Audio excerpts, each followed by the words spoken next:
ہمارے شیخ رحمۃ اللہ علیہ نے فرمایا کہ گناہ چھوٹے یا نہ چھوٹے توبہ نہ چھوڑو، اور گناہ چھوٹے یا نہ چھوٹے استغفار نہ چھوڑو، اور گناہ چھوٹے یا نہ چھوٹے اہل اللہ کی صحبت نہ چھوڑو، اور گناہ چھوٹے یا نہ چھوٹے اللہ کو نہ چھوڑو، تو گناہ ہی تم سے چھوڑ جائے گا۔ ایک وقت آئے گا کہ گناہ ہی چھوڑ جائے گا۔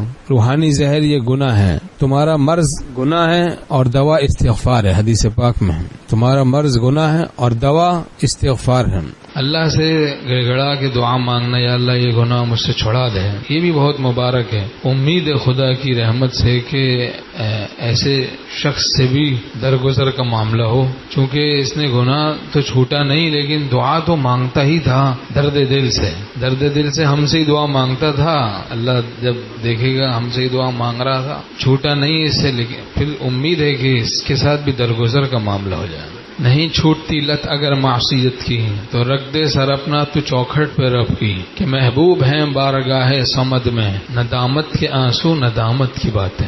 لیکن درد دل سے مانگے اور کوشش بھی کرے چھوڑنے کی، تو کوشش تو ہم کریں۔ یہ بھی ایک عجیب نسخہ ہے۔ بیٹھے گا چین سے اگر کام کے کیا رہیں گے پر، گونا نکل سکے مگر پنجرے میں پھڑ پھڑائے جا، ضربیں کسی کے نام کی دل پہ یوں ہی لگائے جا، گھر نہ ملے جواب کچھ در یوں ہی کھٹکھٹائے جا، کھولیں وہ یا نہ کھولیں در اس پہ ہو کیوں تیری نظر، تو بس اپنا کام کر یعنی صدا لگائے جا۔ تو معافی مانگتے ہی رہنا چاہیے، بہت بڑا عمل ہے اللہ سے معافی مانگ۔ حضور قلب کے ساتھ کسی کو توفیق ہو جائے، زبردست سعادت مندی نصیب ہو گئی۔ تنہائیوں میں شب کی کر منتیں تو رب کی، داغے گناہ دھولے آنسو بہا بہا۔